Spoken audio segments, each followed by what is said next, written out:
Number 1, सबसे पहले सबसे खतरनाक रूल हम स्टार्ट करेंगे डेयर और नीड का। इधर ध्यान से समझिए, सबसे पहला जो आपका रूल है, एक सेकंड ऐसे रहिए, इसको ब्लैक कर लेते हैं। सबसे जो पहला आपका रूल है वो है डेयर और नीड का। सबसे पहले किसका रूल है? सबसे पहले आपका रूल जो बनेगा वो बनता है डेयर और नीड का। आइए ध्यान से समझिएगा, अच्छे से समझिएगा, आपको चीजें अपने आप जो है वो क्लियर हो जाएंगी। ठीक है, इधर ध्यान से समझिए, मेरी बात को गौर से समझिए। दरअसल डेयर, ये जो शब्द है डेयर और नीड, इसका यूज मेन वर्ब और ऑक्सिलरी वर्ब दोनों के रूप में किया जाता है। इधर ध्यान से समझिएगा, जो डेयर है, इसका डेयर और नीड इन दोनों का use as a main verb और एज अ ऑक्सिलरी वर्ब दोनों में यूज किया जाता है। इधर ध्यान से समझिएगा, मेन वर्ब का तो बात छोड़ दीजिए, ऑक्सिलरी वर्ब के यूज, ऑक्सिलरी में कब यूज होगा? जब डेयर और नीड, ध्यान दीजिएगा, जब डेयर और नीड के तुरंत बाद नॉट आ जाएगा तो आप समझ लीजिएगा कि ये as a auxiliary verb, modal auxiliary verb के रूप में यूज हुआ है। जब डेयर और नीड, ये जो डेयर और नीड लिखा हुआ है, ये डेयर और नीड के तुरंत बाद, पहली कंडीशन ध्यान से समझिए, डेयर और नीड के तुरंत बाद जब नॉट मिल जाएगा तो वो अब हमेशा जो है वो किसके रूप में होगा? वो मॉडल ऑक्सिलरी वर्ब के रूप में होगा। और अगर डेयर और नीड का यूज किसी भी सेंटेंस में सबसे पहले मिल जाए, मतलब डेयर और नीड का यूज अगर किसी भी सेंटेंस में सबसे पहले मिल जाएगा, तब भी वो समझिएगा कि वो जो सेंटेंस लिखा हुआ है वो sentence as a modal auxiliary verb के रूप में हुआ है। मतलब निगेटिव और इंट्रोगेटिव सेंटेंस में डेयर और नीड हमेशा मॉडल ऑक्सिलरी वर्ब के रूप में होता है, और जो मेन वर्ब के रूप में होगा, अभी हम उसको एग्जांपल आपको समझा देंगे। यही अगर आप समझ जाएंगे तो आपको पहला रूल अच्छे से हम समझा देंगे। क्या उसने कहा? डेयर और नीड इन दोनों का use as a main verb और as a modal auxiliary verb, यहां मॉडल लगा सकते हो, as a modal auxiliary verb के रूप में जो है वो क्या होता है? As a modal auxiliary verb के रूप में जो है वो किया जाता है। अब यहां पर कहानी आप समझिए, अब यहां की कहानी यह है, अगर डेयर और नीड के तुरंत बाद नॉट आ जाएगा तो आप तुरंत समझिएगा कि वो कंडीशन क्या है? वो आपकी कंडीशन मॉडल ऑक्सिलरी, तुरंत जान जाइएगा कि डेयर और नीड का यूज जो हुआ है वो मॉडल ऑक्सिलरी वर्ब के रूप में हुआ है। और अगर डेयर और नीड किसी भी सेंटेंस में सबसे पहले मिल जाए, यानी एज अ इंट्रोगेटिव कंडीशन में मिल जाए, तो वहां पर आप जान लीजिएगा कि वहां पर आप ये जानिएगा कि डेयर और नीड जो है वो एज अ इंट्रोगेटिव सेंटेंस में है, यानी मॉडल ऑक्सिलरी वर्ब के रूप में है।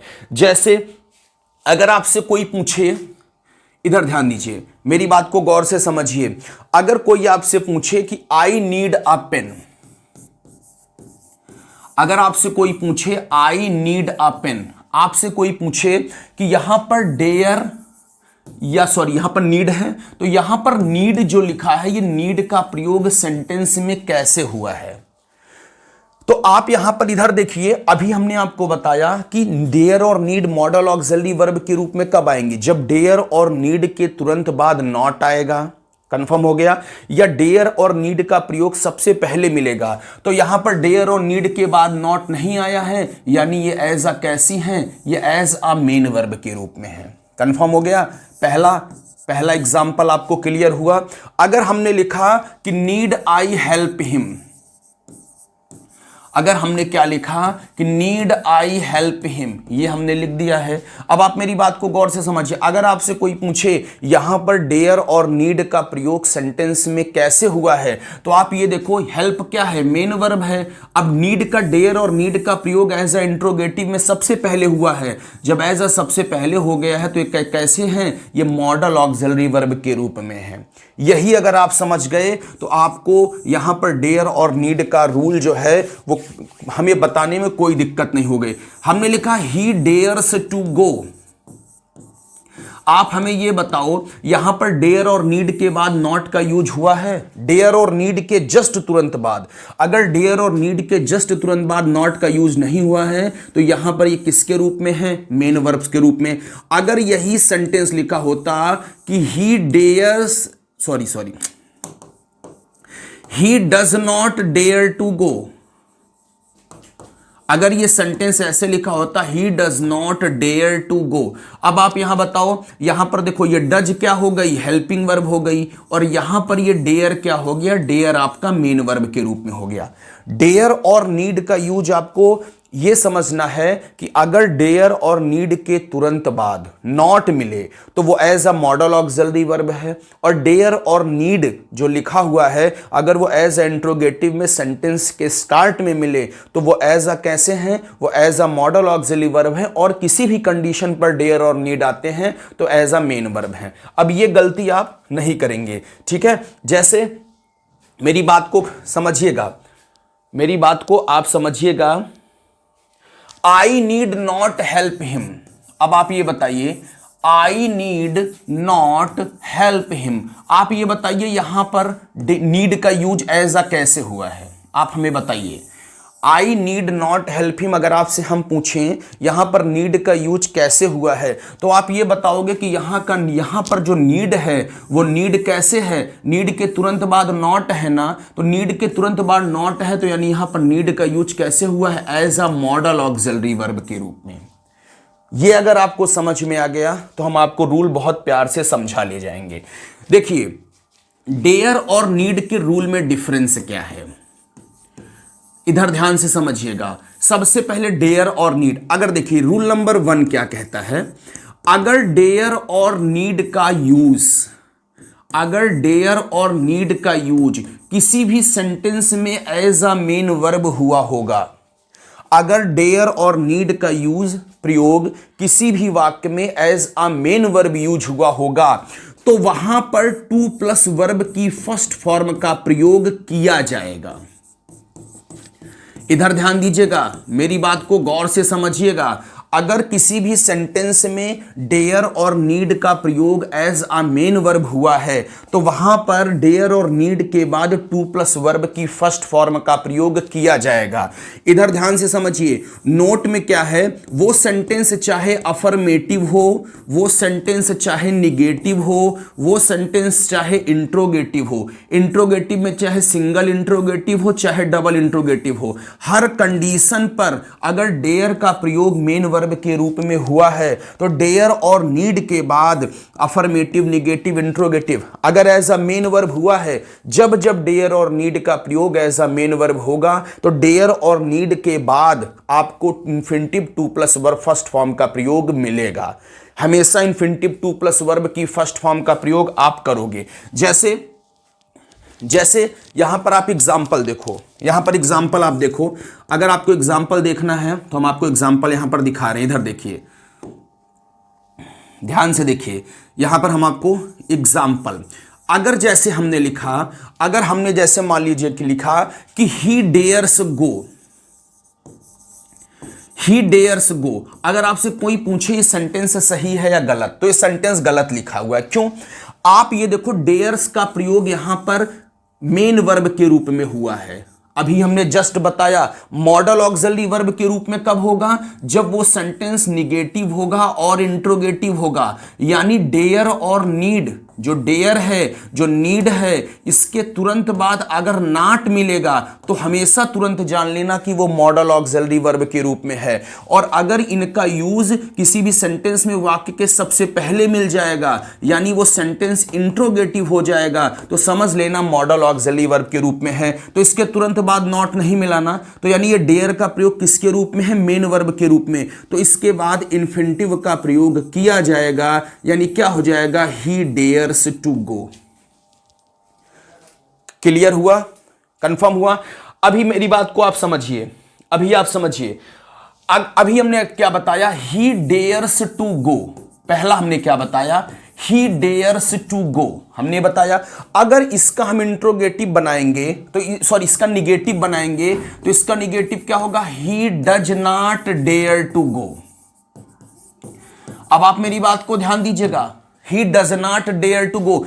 अब यहां पर ये डज क्या हो गया, हेल्पिंग वर्ब, यहां पर ये डेयर क्या हो गया, मेन वर्ब। अभी भी आप देखो डेयर का प्रयोग यहां पर मेन वर्ब के रूप में हुआ है, इसलिए इसके बाद इन्फिनिटिव टू प्लस वर्ब की फर्स्ट फॉर्म का प्रयोग हो रहा है। कंफर्म हो गया? मेरी बात को गौर से समझिए, हम बता क्या रहे हैं। अगर यही सेंटेंस ऐसे हम लिखते, does he dare to go, तब भी सेंटेंस सही है। अभी आप यहां देखो, यहां पर ये डज क्या है, हेल्पिंग वर्ब, और यहां पर ये डेयर क्या है, मेन वर्ब। यहां पर ये हेल्पिंग वर्ब है, ये मेन वर्ब। अभी भी आप देखो डेयर का प्रयोग किसी भी सेंटेंस में मेन वर्ब के रूप में हो रहा है, इसलिए इसके बाद इन्फिनिटिव टू प्लस वर्ब की फर्स्ट फॉर्म का प्रयोग किया जाएगा। कंफर्म हो गया? कंफर्म हो गया? क्लियर हो रहा है? अगर ये सेंटेंस ऐसे लिखा होता, does he not dare to go, does he not dare to go. अभी भी यहां देखो डेयर का प्रयोग एज अ मेन वर्ब के रूप में हो रहा है, तो यहां पर ये क्या है, हेल्पिंग वर्ब। अब यहां पर ये देखो हेल्पिंग वर्ब है, यहां पर ये डेयर का प्रयोग सेंटेंस में मेन वर्ब के रूप में हो रहा है, तो यहां पर टू प्लस वर्ब की फर्स्ट फॉर्म का प्रयोग होगा।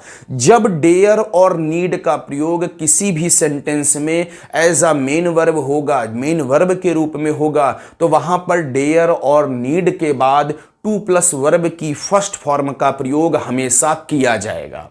क्लियर है? अब मेरी बात को गौर से आप समझने का पूरी तरह से प्रयास करिए। लेकिन इसमें दूसरा रूल क्या कहता है, इसमें जो रूल है, ये रूल आपको क्या कह रहा है, आप मेरी बात को गौर से समझने का प्रयास करिए। यानी जब डेयर जो डेयर लिखा है और वो नीड, इस डेयर और नीड का प्रयोग किसी भी सेंटेंस में मॉडल ऑक्सिलरी वर्ब के रूप में होगा।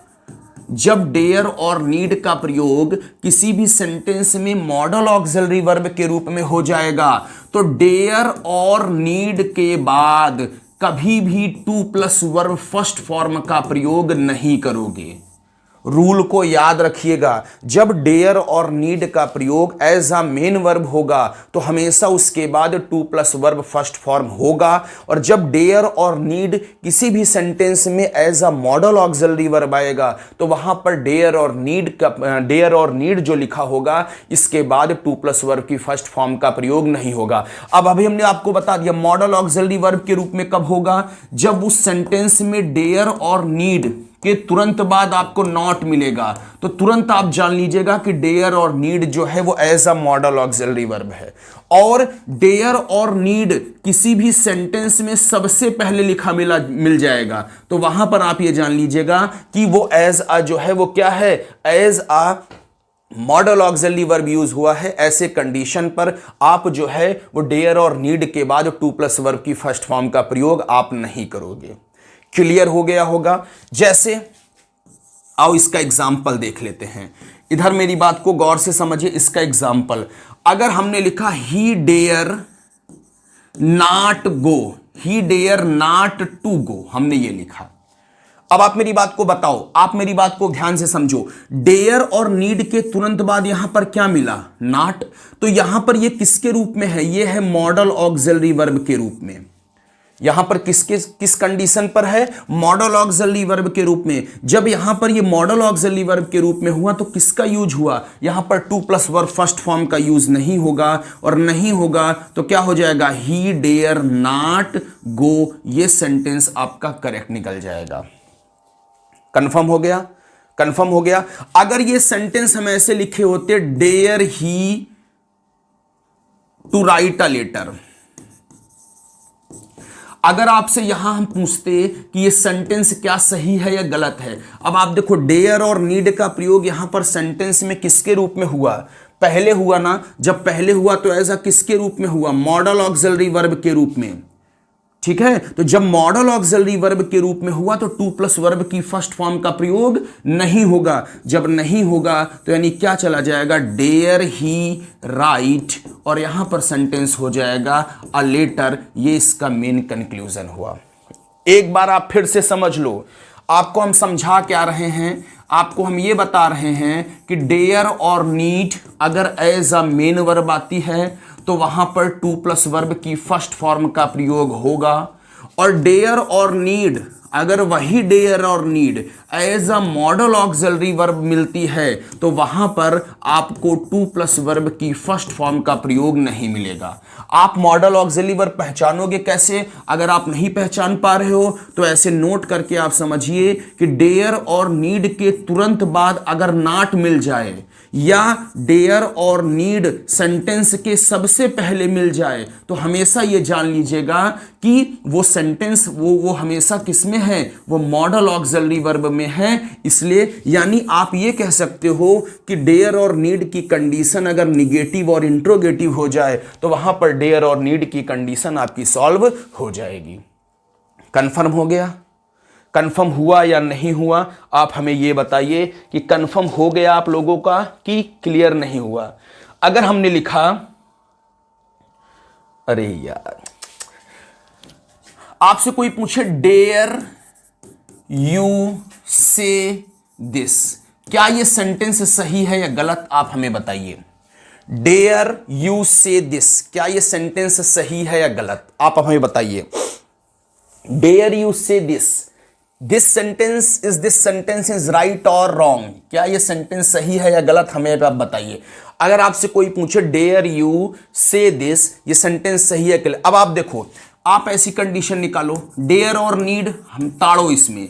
डेयर और नीड जब मेन वर्ब के कंडीशन पे आएगा तो टू प्लस वर्ब की फर्स्ट फॉर्म आएगी। जब डेयर और need as a modal auxiliary verb आएगा तो टू प्लस वर्ब की फर्स्ट फॉर्म नहीं आएगी। यहां पर डेयर किसके रूप में है आप बताओ? सबसे पहले है ना, तो मॉडल ऑक्सिलरी वर्ब के रूप में है, तो यहां पर टू प्लस वर्ब की फर्स्ट फॉर्म नहीं आनी चाहिए और नहीं आई है, यानी ये सेंटेंस आपका सही है।